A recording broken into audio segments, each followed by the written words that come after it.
ഇന്നത്തെ recipe peri peri അൽഫാം മന്തിയുടേതാണ്. ഈ ഒരു മന്തി നിങ്ങൾ സാധാരണ ഉണ്ടാക്കുന്ന മന്തിയേക്കാൾ വളരെ ടേസ്റ്റ് ആയിരിക്കും കേട്ടോ. ഒരു പ്രാവശ്യമെങ്കിലും ഇതുപോലെ ഒന്ന് ട്രൈ ചെയ്ത് നോക്കണം. റെസ്റ്റോറൻറ്റിൽ നിന്നൊക്കെ കിട്ടുന്നതിനേക്കാളൊക്കെ ടേസ്റ്റിൽ തന്നെ നമുക്ക് വീട്ടിൽ തന്നെ തയ്യാറാക്കാൻ പറ്റുന്നൊരു മന്തി റെസിപ്പിയാണ്. വീഡിയോ എല്ലാവരും സ്കിപ്പ് ചെയ്യാതെ കാണാം. ഇതിനായി ആദ്യം തന്നെ നമുക്കൊരു മസാല തയ്യാറാക്കാം. അതിനായി 2 ടീസ്പൂൺ കുരുമുളക്, പിന്നെ 1 ടീസ്പൂൺ ജീരകം, 1 ടീസ്പൂൺ പെരിഞ്ജീരകം, പിന്നെ വേണ്ടത് കറുകപ്പട്ട, പിന്നെ 3 ഏലക്ക ചേർത്ത് കൊടുക്കാം. ഇനി ഇതിലേക്ക് ഗ്രാമ്പു ഒരു 3 4, പിന്നെ ബേ ലീഫ് ഉണ്ടെങ്കിൽ മാത്രം ചേർക്കാം കേട്ടോ. പിന്നെ വേണ്ടത് മല്ലിയാണ്. ഞാനിവിടെ 3 ടേബിൾ സ്പൂൺ മല്ലിയാണ് ചേർത്തത്. മല്ലി ഇല്ലെന്നുണ്ടെങ്കിൽ മല്ലിപ്പൊടി പിന്നീട് ചേർത്ത് കൊടുത്താൽ മതി കേട്ടോ. ഇനിയിപ്പോൾ ഇത് മീഡിയം ഫ്ലെയിമിലിട്ട് ഒന്ന് പച്ചമണം മാറുന്നത് വരെ ഒന്ന് റോസ്റ്റ് ചെയ്തെടുക്കാം. 2 മിനിറ്റോളം ഞാനിവിടെ റോസ്റ്റ് ചെയ്തെടുത്തിട്ടുണ്ട്. ഇനി ഇതിന് ശേഷം ഫ്ലെയിം ഓഫ് ചെയ്ത് കൊടുക്കാം കേട്ടോ. എന്നിട്ട് 1/2 ടീസ്പൂൺ മഞ്ഞൾപ്പൊടി, പിന്നെ എരിവിനനുസരിച്ച് മുളക് പൊടി ചേർത്ത് കൊടുക്കാം. കാശ്മീരി ചില്ലി പൗഡറാണ് ഞാൻ ചേർത്തത്. അതുകൊണ്ട് തന്നെ 1.5 ടേബിൾ സ്പൂണോളം ചേർത്ത് കൊടുത്തു കേട്ടോ. ഞാനിവിടെ ടീസ്പൂണാണ് ഉപയോഗിച്ചത്, അതുകൊണ്ടാണ് 3 പ്രാവശ്യം ചേർത്ത് കൊടുത്തത് കേട്ടോ. അപ്പോൾ മല്ലി ചേർത്തിട്ടില്ല എങ്കിൽ ഈ ഒരു ടൈമിൽ നിങ്ങൾക്ക് മല്ലിപ്പൊടി 1 ടേബിൾ സ്പൂണോളം ചേർത്ത് കൊടുക്കാവുന്നതാണ്. ഇനി ചൂട് മാറിക്കഴിയുമ്പോൾ മിക്സിയുടെ ജാറിലിട്ട് ഇതെല്ലാം ഒന്ന് പൊടിച്ചെടുക്കാം കേട്ടോ.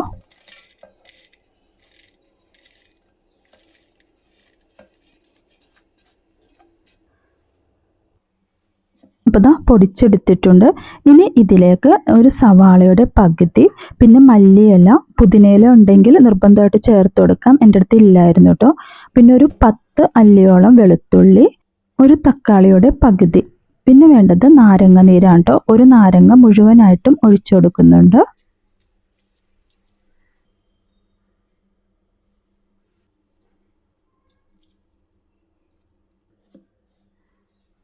ഇനി 1/4 കപ്പോളം റിഫൈൻഡ് ഓയിലും കൂടി ചേർത്ത് കൊടുക്കാം. ഏതെങ്കിലും റിഫൈൻഡ് ഓയിൽ മതി കേട്ടോ. പിന്നെ ആവശ്യത്തിന് ഉപ്പും കൂടി ചേർത്ത് നല്ലതുപോലെ അരച്ചെടുക്കാം. അപ്പം ഇതിൽ വെള്ളമൊന്നും ചേർത്തിട്ടില്ല. ആ ഒരു തക്കാളിയുടെയും നാരങ്ങ നീരിൻ്റെ ഒക്കെ ഒരു വെള്ളമുണ്ട് ഇതിലുള്ളത്. നാരങ്ങ നീര് ഇല്ലെന്നുണ്ടെങ്കിൽ 1 ടേബിൾ സ്പൂണോളം വിനാഗിരി ചേർത്ത് കൊടുത്താൽ മതി കേട്ടോ. ഇനി ഈ ഒരു മസാല ചിക്കൻ പീസസിൽ തേച്ച് ഒരു 1/2 മണിക്കൂറെങ്കിലും കുറഞ്ഞതൊന്ന് റെസ്റ്റ് ചെയ്യാൻ വേണ്ടി വെക്കാം കേട്ടോ. അപ്പോൾ ഈ ഒരു ടൈമിൽ ഞാൻ 20 മിനിറ്റോളം ബസ്മതി റൈസ് ഉണ്ടല്ലോ, അത് സോക്ക് ചെയ്യാൻ വെച്ചിട്ടുണ്ടായിരുന്നു. 4 കപ്പ് അരിയാണ് കേട്ടോ ചേർത്ത് കൊടുത്തത്. ചോറ് ഇവിടെ വേവിച്ചതിന് ശേഷം ഊറ്റിയെടുക്കുകയാണ് ചെയ്യുന്നത്. അപ്പോൾ ഒരു പോട്ട് വെച്ചുകൊടുത്തിട്ടുണ്ട്. ഇതിലേക്ക് ആവശ്യത്തിന് ഉപ്പും കുറച്ച് ഓയിലും കൂടി ചേർത്ത് കൊടുക്കാം. ആ ഒരു അരി ഒട്ടിപ്പിടിക്കാതിരിക്കാൻ വേണ്ടിയാണ്. വെള്ളം തിളച്ച് വരുമ്പം ഇതിലേക്ക് അരി ചേർത്ത് കൊടുക്കാം. എന്നിട്ടൊരു 90% വേവിച്ചെടുക്കാം കേട്ടോ. ബാക്കി 10% നമ്മൾ ദമ്മിലിടുമ്പോൾ വേവിക്കാനുള്ളതാണ്. അപ്പോൾ ഇത് വെന്ത് വന്നിട്ടുണ്ട് ചോറ്. ഇനി ഇത് ഊറ്റി വേറൊരു പാത്രത്തിലേക്ക് മാറ്റി കൊടുക്കാം. മന്തി റൈസ് ഈ ഒരു രീതിയിൽ വെക്കുകയാണെങ്കിൽ വെള്ളത്തിൻ്റെ അളവ് ആവശ്യമായിട്ട് വരുന്നില്ല കേട്ടോ. അപ്പോൾ ആ ഒരു വെള്ളത്തിൽ വേവിച്ചതിന് ശേഷം ഇതിപ്പോൾ ചോറ് ഊറ്റിയെടുത്തിട്ടുണ്ട്. ഇനി ഒരു പാനിലേക്ക് 1/2 കപ്പ് ഓയിൽ ഒഴിച്ചു കൊടുക്കാം. സൺഫ്ലവർ ഓയിലാണ് ഞാനിവിടെ ചേർത്ത് കൊടുത്തത്. അപ്പം നേരത്തെ 1/4 കപ്പ് ഓയിൽ ചേർത്തായിരുന്നു ആ ഒരു മസാലയിൽ. പിന്നെ 1/2 കപ്പ് ഓയിലും കൂടിയാണ് കേട്ടോ. ബാക്കി വന്ന മസാല നമുക്ക് മാറ്റി വെക്കാം. ഇനി ഈ ഒരു ചിക്കൻ പീസസ് അടച്ചു വെച്ച് മീഡിയം ടു ലോ ഫ്ലെയിമിലിട്ട് കുക്ക് ചെയ്തെടുക്കാം കേട്ടോ. അപ്പോൾ ഇതാ ഒരു വശം ഫ്രൈ ആയി വന്നിട്ടുണ്ട്. ഇനി തിരിച്ചിട്ട് കൊടുത്ത് വീണ്ടും 15 മിനിറ്റോളം ഒന്നും കൂടി ഫ്രൈ ചെയ്തെടുക്കാം കേട്ടോ. മറുവശവും കൂടി ഒന്ന് ഫ്രൈ ചെയ്തെടുക്കാം. അപ്പോൾ ഇതാ 2 വശവും ഫ്രൈ ആയി വന്നിട്ടുണ്ട്. ഇനിയിപ്പോൾ വേറൊരു പാത്രത്തിലേക്ക് മാറ്റി കൊടുക്കാം. ഇനി ബാക്കി വരുന്ന ആ ഒരു ഓയിലിൽ തന്നെ മല്ലി 1 table spoon, bay leaf, dried lemon, പിന്നെ ഏലക്ക, പട്ട ഇത്രയും ചേർത്ത് കൊടുക്കാം. ആവശ്യമുള്ള സാധനങ്ങളെല്ലാം ഞാൻ ഡിസ്ക്രിപ്ഷനിൽ ഇട്ടേക്കാം കേട്ടോ. ഇനി ഇതിലേക്ക് ക്യാപ്സിക്കം ചെറുതായി അരിഞ്ഞത്, സവാള, പിന്നെ തക്കാളി എല്ലാം ചെറിയ അളവിലാണ് എടുത്തിരിക്കുന്നത്. ഒരു പകുതി ക്യാപ്സിക്കവും പകുതി തക്കാളി പകുതി ഒനിയനുമാണ് എടുത്തത്. പിന്നെ കുറച്ച് ഉപ്പും കൂടി ചേർത്ത് കൊടുക്കുന്നുണ്ട്. പിന്നെ കുറച്ച് നാരങ്ങ നീരുമാണ് കേട്ടോ ചേർത്തത്. ഇനി ഇത് ഒരുപാട് നേരം വഴറ്റേണ്ട ആവശ്യമില്ല. ഒരു 2 മിനിറ്റോളം ഒന്ന് വഴറ്റിയെടുക്കാം. പിന്നെ കുറച്ച് വേറൊരു പാത്രത്തിലേക്ക് മാറ്റുന്നുണ്ട്. ആ ഒരു റൈസ് ദം ചെയ്യുമ്പോൾ മുകളിലായിട്ട് ഇട്ട് കൊടുക്കാനാണ് കേട്ടോ. ഇനി ഇതിന് മുകളിലായിട്ട് വേവിച്ച് വെച്ച റൈസ് ഇട്ട് കൊടുക്കാം. പിന്നെ മാറ്റി വെച്ച ആ ഒരു മസാല ഇതിന് മുകളിലായി സ്പ്രെഡ് ചെയ്ത് കൊടുക്കാം. വീണ്ടും ചോറിട്ട് കൊടുക്കാം. പിന്നെ മുകളിലായിട്ട് ആ മാറ്റി വെച്ച മസാല ഒന്നും കൂടി ഇട്ട് കൊടുക്കാം കേട്ടോ.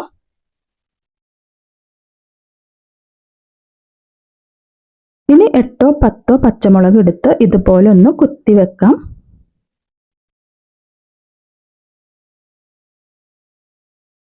പിന്നെ ബാക്കി വന്ന ആ ഒരു മസാല ഉണ്ടല്ലോ, ആ മസാലയിലേക്ക് അല്പം ഓയിലും കൂടി ഒഴിച്ചുകൊടുത്തൊന്ന് ചൂടാക്കി എടുക്കാം.